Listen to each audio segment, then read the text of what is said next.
Hello, everybody. Welcome to the ProbateData PowerGym. Good morning. Good morning, Clara. Good news, Bob is in the house. Good morning. Minerva is here. Good morning, Minerva. Charla, Charmaine, good to see you. Hi. Good morning. Bill, Vivian is here. Good morning, everybody. Good to see everyone. Say that again. Good morning or afternoon to all. Yes. It's still, let's see. Well, it's still technically, well, I guess it's a few minutes after noon, right? On the East Coast. All right. 12. So 12, What right? time is on your side? 4 o'clock? It's 6 p.m. my side here. My side of town. 6 p.m. Your side of town, yeah. Yeah. This is 12 p.m. Florida. Florida, yeah. Wow, look at this international crowd doing probate on a Monday. On a Monday, no less. Did they stick you in the cellar? They still put me in the cellar. Yeah, I'm in an old farmhouse with Wi-Fi. All right, kids. Here's what we're gonna do today. We're gonna do a bit of a repeat from what I tried to do last week or the week before. I tried to do the historical prospecting, and it wasn't working with CoreLogic. But that issue has been fixed now. So what we're gonna do is, first I'm gonna talk a little bit about the email I sent out last week about the change we made. From some of you that didn't read the email, I just want to give you a heads up. So we used to be with Zillow for the longest time, and we got all our property data from Zillow, which means we got like the square footage, the bedroom, bathroom, year built, and all that. And then we also start getting this last sale date from Zillow as well. So it was working out really well. We've been with them for a few years until it didn't work out well. They changed their way and how we access their data, which is their prerogative, obviously, but it made it very, very, not impossible, but very difficult for us and borderline cost prohibitive, which would have meant that we'd have to start charging you guys for that, which I wasn't okay with. So we figured out who serves Zillow, and that's CoreLogic. CoreLogic serves pretty much everyone, all the title companies. So we went directly to them. So that means now we're with CoreLogic. We're no longer with Zillow in terms of getting property data.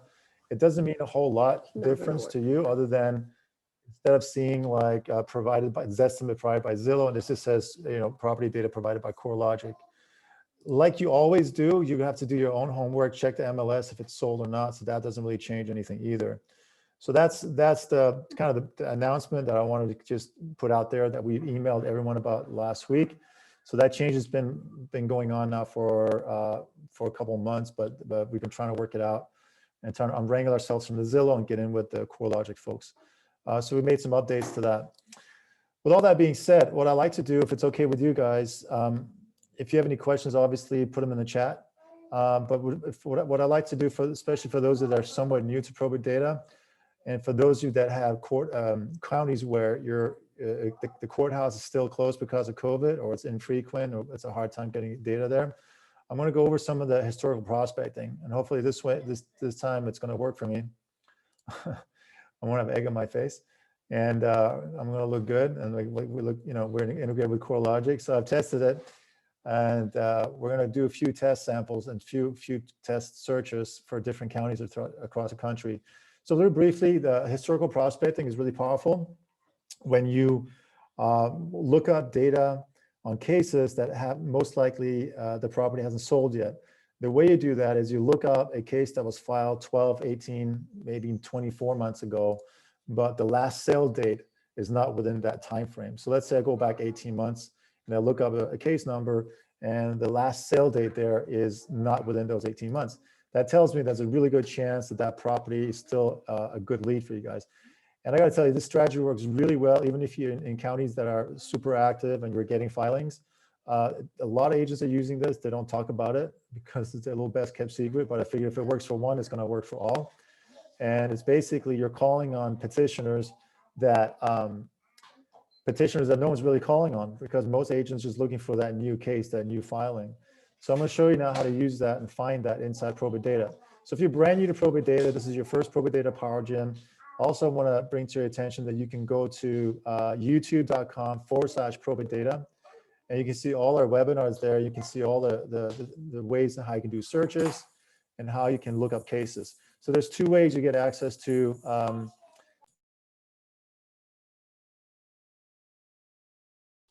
there we go. There's two ways you guys can get access to data. One is we email you, right? So every time we upload a case to our county, to your county, we email you. Here's the data. You click on it, you download it right away. And the second way is, which I'm going to show you now, you log into ProbateData, you access our database. There's over 500,000 cases in there, worth $18 billion across 82 counties. There's tons and tons of opportunities, and we're going to look for the ones that are like filed a long time ago. So let me just get set up here. If you guys have any questions while I'm setting up, go ahead and put them in the chat. And then I'm going to go ahead and do a quick test run here and make sure we have something good.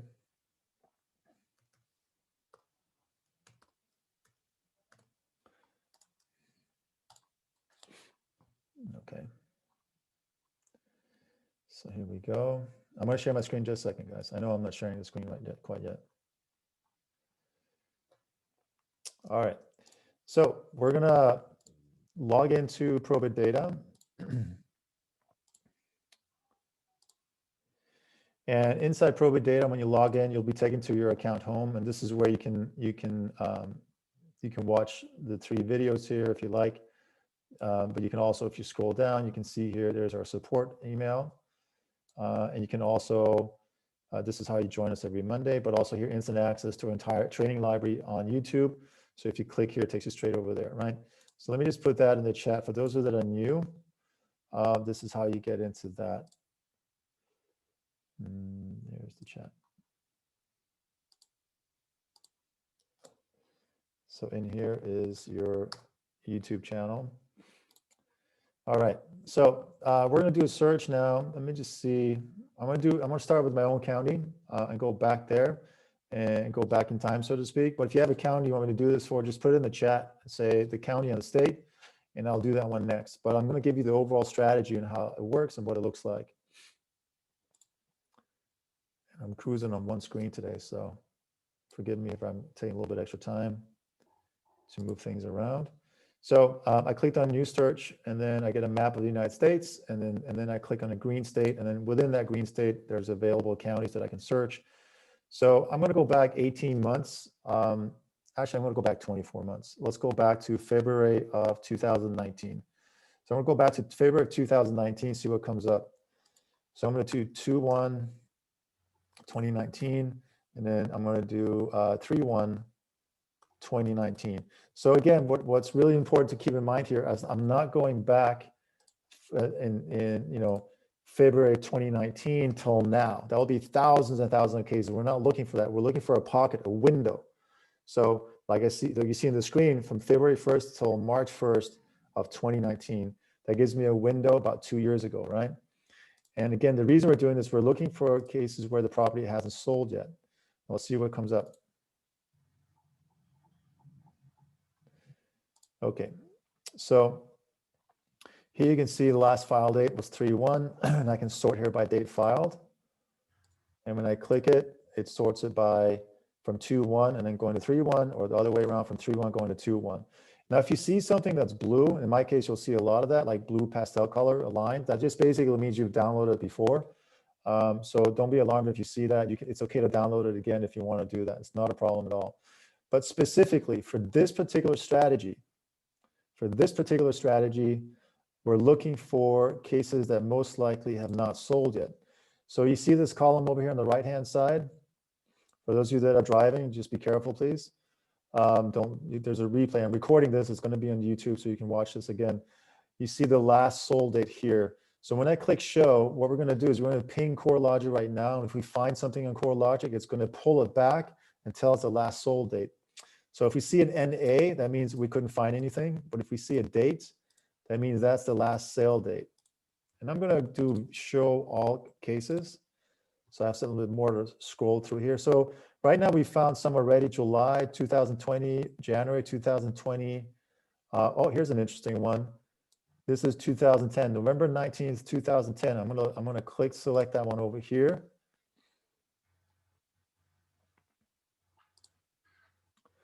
And then, so if you guys are putting in questions, I can't see the questions until I'm done with this demo, and then I'll look at the questions afterwards. So I'm going to keep going. So this one's 2020. That's not interesting. I'm going to keep going, keep going. It's a little bit like playing the roulette.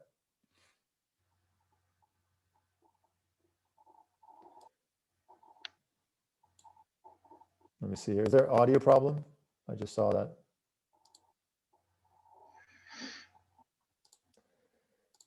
Okay, here we go. I'm going to find a couple more. And what's important here is we're looking for something that was not filed in the time frame that we're looking. So I'm looking for anywhere since February 1st till today, right? But I'm looking in the pocket of just February of 2019, so 2 years ago. So again, here I see the last sale date is 1999. That's interesting. One above it, too. 2004. Was that? There's one right above. 2003, yeah. Yeah, 2003. Let's see here. Oh, there's one right above 4/6/1990. Oh, that's Oh, 19. yeah. 2019, yeah. So that's November 2019. So that's already been done, right? So here we go. 2010. Okay, I think 1, 2, 3, 4. Let's do a couple more. Let's do a handful. Got a good feeling. Here's 2005. And for those who've been with us for a while, I don't know if you see this at this point, but you know, we're getting a lot more data now than we used to from Zillow. There used to be a lot of NA, and then every now and then we'd get a hit. Looks like every third, there's a good hit here. 2019, not interesting, not interesting. This one is 1988. That's interesting. Just the year. All right, so you guys get the gist. I could keep going down all the way down the list here, right? So remember, with your membership, you get to download an additional 100 cases in addition to the ones that we're emailing you. So you could grab 100 of these and start your prospecting right away. So let's just grab a few more. Here's one, 2013. Okay, I think that's enough. All right, you can see how addictive this can become real fast. You just want to keep finding more and more and more. But I think we got 7 right here at this point. So I'm going to hit export. Now, because these have already been downloaded before, I'm just going to select include previously downloaded cases. I'm going to hit export. So I got 7 here. I'm going to hit CSV. And I could also do PDF for those of you that are interested in PDF.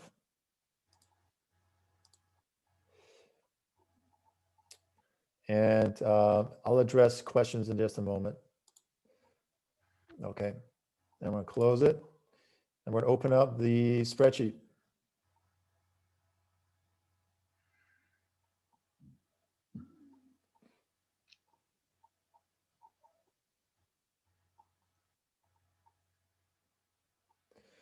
All right, so I'm going to make this bigger. I'll get rid of this. And I'm going to adjust all these, make it a little bit bigger. Okay, so now you see up here in the header, you have all the pertinent information that you need. But if we just go over to the most interesting part here, we'll see petitioner. Okay, we got all that. We got petitioner zip code. We got some phone numbers. We don't have any emails, but we got something to get started here.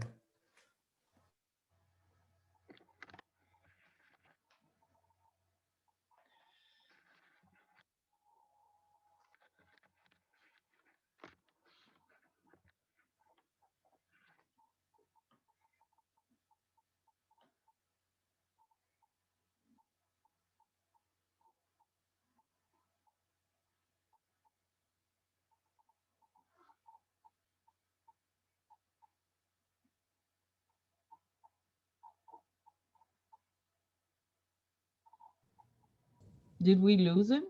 I think we lost him. Oh, okay. He's probably scrambling around looking for the power supply right now. That's true. Yeah, his battery showed low. Oh, I thought it was my battery, and I thought, I don't think so. No, it's his battery. I thought it was my battery, and I'm looking around saying, wait a minute, mine looks like it's charging. Yeah, I did too. It's funny. Can I ask a question? Everyone? Sure, Go why ahead. not? Sure.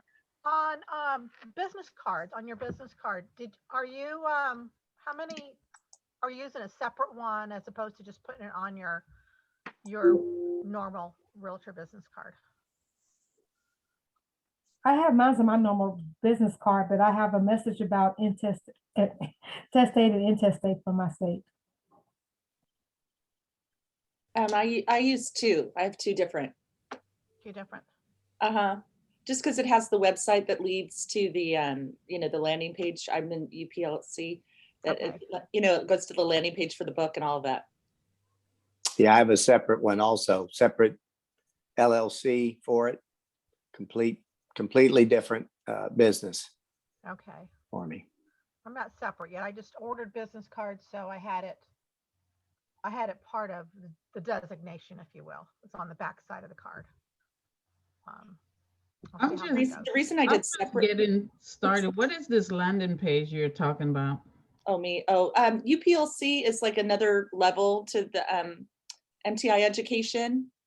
I'm sure Jonathan can explain it better than me, but you have like a separate website and then there's other resources and things like that. That's why I did two separate cards, because you're kind of targeting, when you're mailing and things like that, when you mail to the PRs, that you have a separate information, versus just your regular business card when you sell standard residential real estate.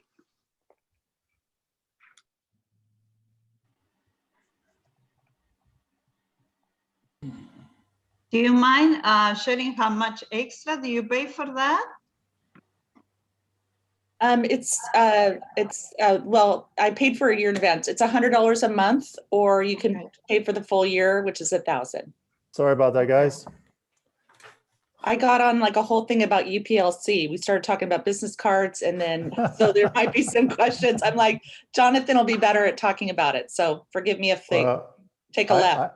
I love, that's totally fine. I love that the fact you guys just went on without me. It's Jonathan, fantastic. we all thought that our computers had died because we saw the message that came up.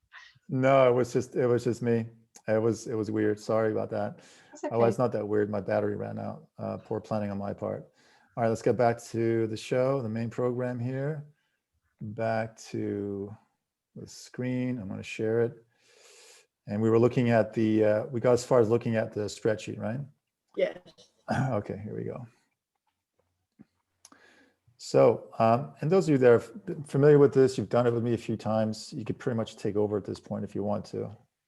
Feel free to raise a hand if you're interested. So now we've got this here, we got the petitioner details. I'm curious to see if we have the bedroom, bathroom. The last sold date is here, and then we have the CoreLogic estimate, right? So this is what was before it was called Zestimate. There was Zestimate was based off of CoreLogic estimate based on ARVs and all these other things.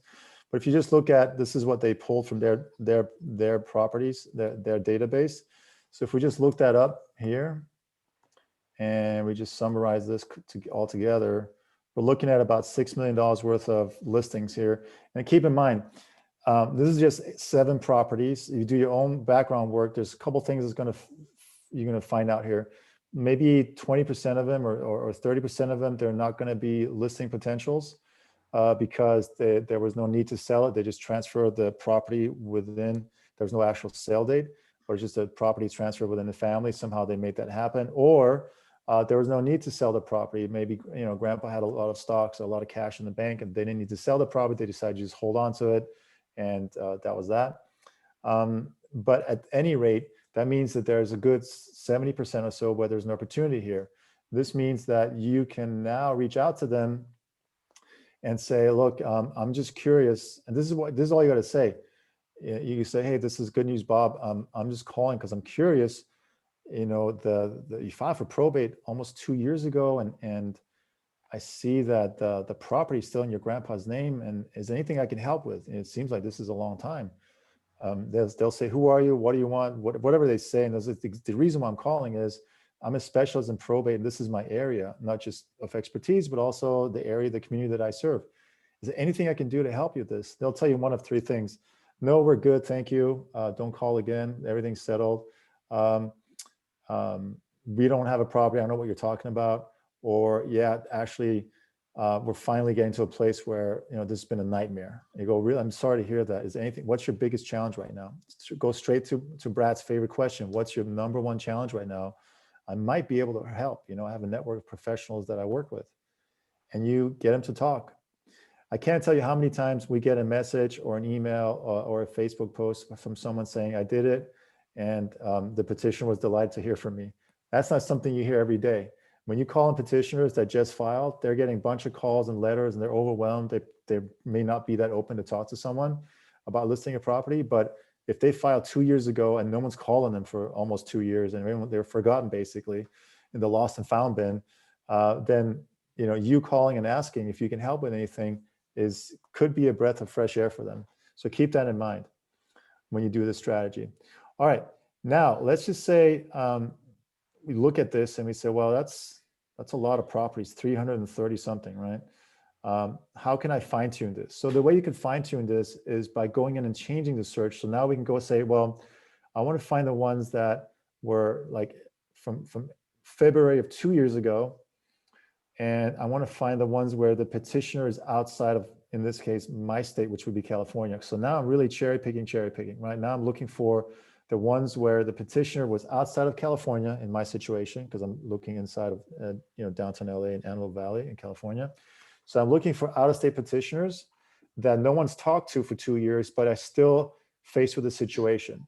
So I'm really hyper targeting. And this is where you might find 7, 10, 15, 20 properties that it makes sense to just find the phone number, give them that, just call them. I can almost guarantee you no one's calling on them except for maybe these people on today's call, right? On today's webinar. So the way we do that is we did edit search, and then I go into show advanced search options, this little thing right here. And now I want to scroll down, and there's all these different search criteria that I don't want you to use all of them, because if you use all of them, you're not going to find anything. You want to use a few fields here and there to kind of narrow it down. But, you know, we get emails from people saying, there's nothing in my county. I said, well, what'd you do? Well, I want this zip code, this date of death, this, you know, all these criterias, and and I want within these many, you know, miles of this zip, like super specific. And I said, well, you know, we can't control who passes away when, but we can tell you, like, these are the people that file for probate, right? So now here we go to the petitioner section, and we looked at the exclude petitioner state. So now I'm looking for cases that were filed in February of 2019, and I'm going to put in exclude California. You guys have seen this before. So I do CA, comma, capitalize CA, and then comma, California, comma, N /A. And then after each comma, there's no space, right? And then we're going to look at that. I'm going to save the search. When I'm done with this, I'm going to talk about the states and the counties like Arizona, Maricopa that are exception to this rule and how to get around it. So we went from 300 and something cases to 63 cases. Okay, so now that's interesting, right? And again, here I can just do last sold. Again, I'm not going to download all of them. You might, you know, you could, if you say, Jonathan, I got 100 credit to download here, I'll download all 63 because tomorrow my billing cycle renews. You could just download all of it, because when you get the spreadsheet, remember, there's a column dedicated to the last sold date right here. So if your billing cycle is, let's say today's the 22nd, you're like, well, 23rd, my billing cycle renews, I get charged again, and I get another 100 credits. I haven't downloaded anything. So just download the whole thing. Doesn't matter, because if you're short on time, you can just download the whole thing, and you'll see the last sold date, and then you just sort it by whatever works for you. But if you have the time, you could go through this one by one, basically, and then look for these properties. Here's a couple more. 1986. Let me just show you one of these, like 1986. And this is a situation where the petitioner is in Canada. Now here we go. Do a little bit of research because we don't have phone number and email, but we have their attorney information here. By the way, guys, I just thought of this. You know, if the property hasn't sold yet and the case hasn't closed yet, and this is like 1.5 years, 2 years old, who else do you think is really motivated to make this thing happen and get this thing sold? Beneficiaries. Beneficiaries, exactly, but also A lawyer. Attorney. The attorney, right? A How lawyer? did, yeah, they're a lawyer because how do they get paid? Yeah, he wants to get paid.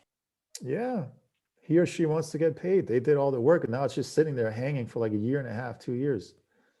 By the way, if you guys want to watch a really interesting and good movie, a bit of a action thriller, I found it the other night by accident. It's called I Care a Lot on Netflix. It's about I Care a Lot.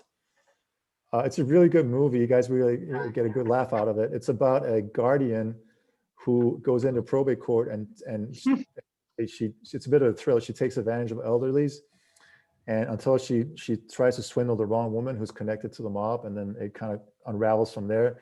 But I saw it, I go, wow, she's a guardian. She's going to probate court, and there's all this drama. I was like, maybe my folks over at MTI Education and ProbateData would get a kick out of this. So it's on Netflix. It's called I Care a Lot. I think they just released it. We watched that Saturday night. That's, You watched it? yes, Isn't it good? it is a little frustrating, just because of her. Yes, But, she plays that role really, really well. Yes. It was, The main protagonist. Y'all watch it. Y'all watch it now. So yeah, the attorney is also motivated, right? So if you don't get a phone number on this guy's, on Milad Mikhail, you call up the attorney and say, look, how can I help? It looks like they got about $500,000 worth of property there that they need to be selling or could be selling. How can I help? And the attorney says, I don't know what you're talking about. Okay, well, can I call Milad? Let me see if I can help them. This is your case. Have you been paid yet? Is it closed? Right? So that's how I would go about doing this. Okay, so now let me talk a little bit about some other states and some other counties. I see that we have some questions. I saw Gail mention something earlier about Maricopa. So Maricopa, Arizona, unfortunately, that's like what's called a closed state. So they don't disclose the property information of the deceased in there.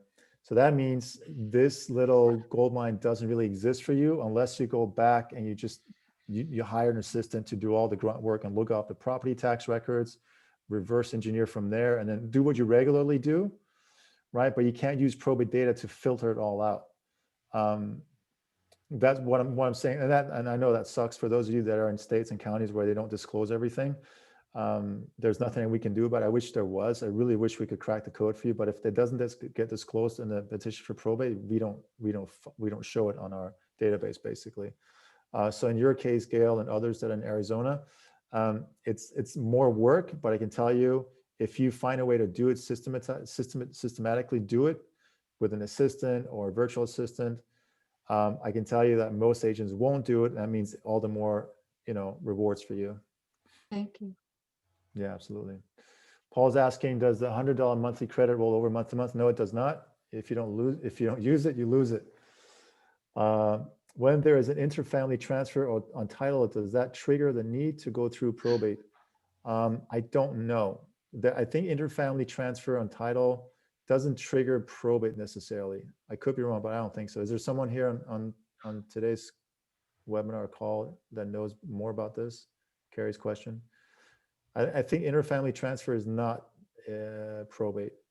Because that's what I thought too. Because the reason I was asking was just like when you're looking through that historical data, and you see things, and that's why I was just wondering, like, yeah, if there was a way to kind of know. Okay, thank you. Yeah, absolutely. That's a good question.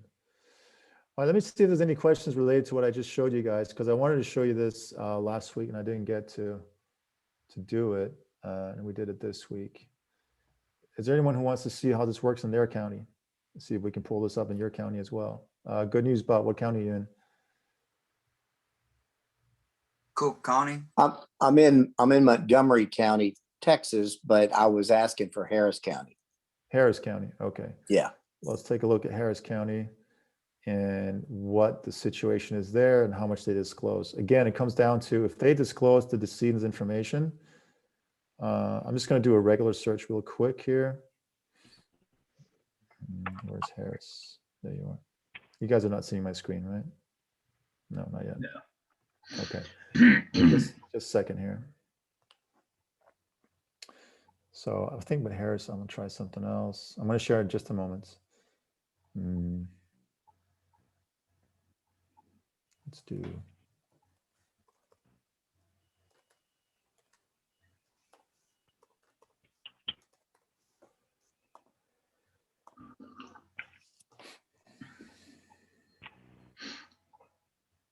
Okay. All right, so let's see here. I'm gonna share my screen now.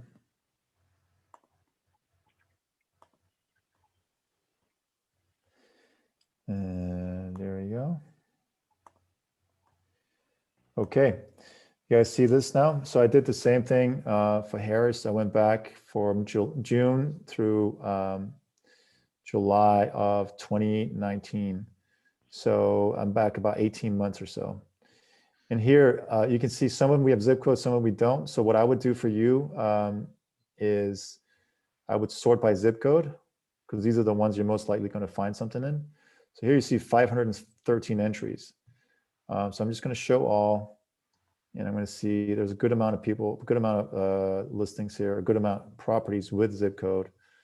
So I'm just going to go down the list here. I'm already seeing 1988, 2015, 2020, not interesting, 2020, not interesting, 2020, not interesting, 2019, not interesting, 1988 again.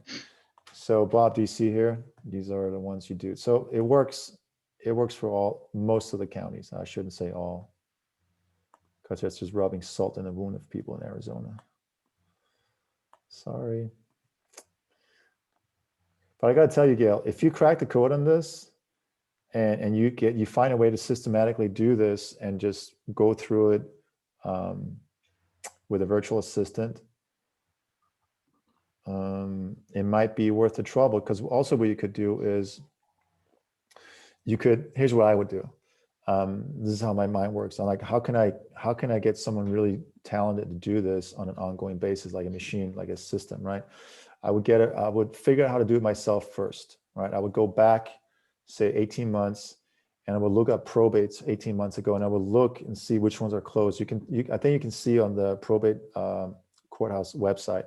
So I would go back on ProbateData, download a bunch of cases, and then I would see which ones are still open, which ones are closed. The ones that are open, I would put those over to the new batch, and then the ones that are open there, I would reverse engineer the property addresses from there. And then from those that you find, then I would look up their phone numbers, email addresses, and all that using Spokio or some of the other resources we put out there for you guys. And then from there, I would start making calls and sending out letters. So if you can master that, that might take you a couple of hours to do that, or maybe even a half a day to do that.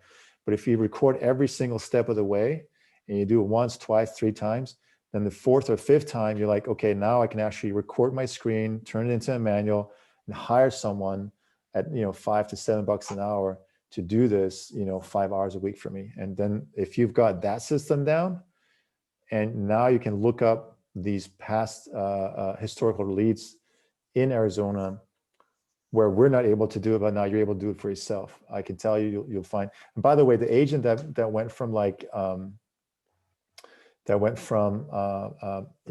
being in debt to being a 6-figure earner and being top 1% out of 500 agent was from Maricopa, Jerry Marbury. Yeah, and he just did it this like I just described to you. He just went through them all. He sent out postcards. He took a leap of faith. He just mailed a bunch of people that were from a while ago, and he just figured the ones that is going to be relevant are the ones that are going to call me, and that's what happened. So he didn't sort through a bunch of data. He's like, I'm just going to mail these 200 people that filed 18 months ago, and if there's just one person that calls me back, it was worth it. Thank you so much. Yeah, you're welcome. I'll try it. Yeah, let us know how it goes. I'll let you know. I will. Yeah, cool. All right, let's see. I see there's some chats here, some chat questions.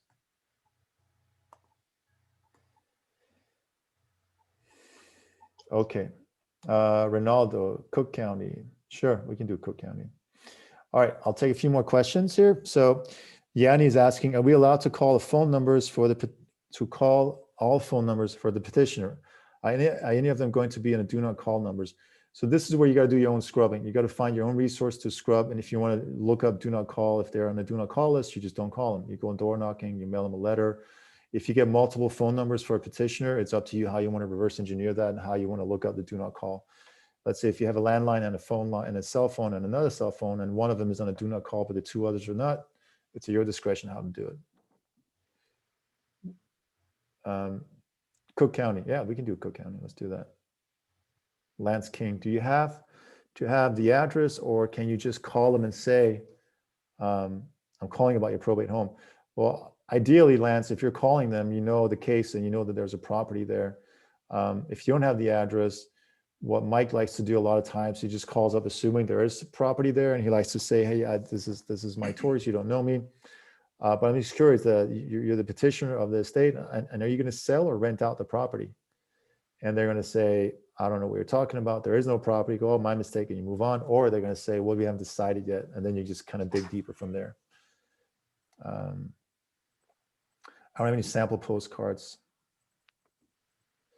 How do you know there is a no call list? So if you just look up like, do not call list scrubbing and do not call, if you just Google it, do not call list verification, there you go. Do not call list verification. If you Google that, there you go. Get do not call list scrubber, DNC solution, do not call registry.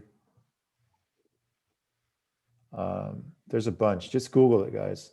You know, do not call list verification. That's it. That's all you got to Google. All right, let's go back to Cook County. Let's do that one real quick.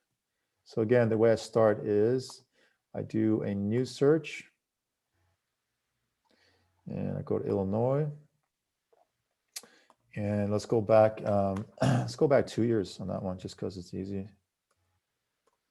2019, and I'm going to do till 3/22/2019. So now I went back roughly 2 years, and I'm going to do Cook County. And we've got here 340 entries in about a month or so. And here again, I would just like, look, you see this Ronaldo? I just do this right here. Show, 2005, 2019, not that interesting. So I got the first one. You see this one up here, Ronaldo, 2005. I'm gonna select that. Why is there an NA not applicable? Is that- It's just when it kicks back something from CoreLogic, we weren't able to pull something for whatever reason. Do you think we should put a different error message there? Not found? No, it's fine. 1990. So let's just do 20 entries here, 25. So you guys get the gist. I found 2 so far, 2001, 2018. There's 2 more. That's it, folks. I mean, there's 5 right there, right? Ronaldo, and then you just download them, export, and you get to work. Let's see. Thank you. Yeah, you're welcome, Ronaldo. All right, guys, thanks for bearing with me today. There was a little technical hiccups here and there. My battery ran out. I wasn't expecting that, but it happens. So today's got recorded, and it's on youtube.com/ProbateData. I'll put it in the chat one more time. youtube.com/ProbateData. And that's it. It's just, so this recording will probably be up by tomorrow. And until then, be well, stay safe, and I'll see you guys next Monday. Bye-bye. Bye. All right. Thank Bye. you. Thank you. Bye-bye.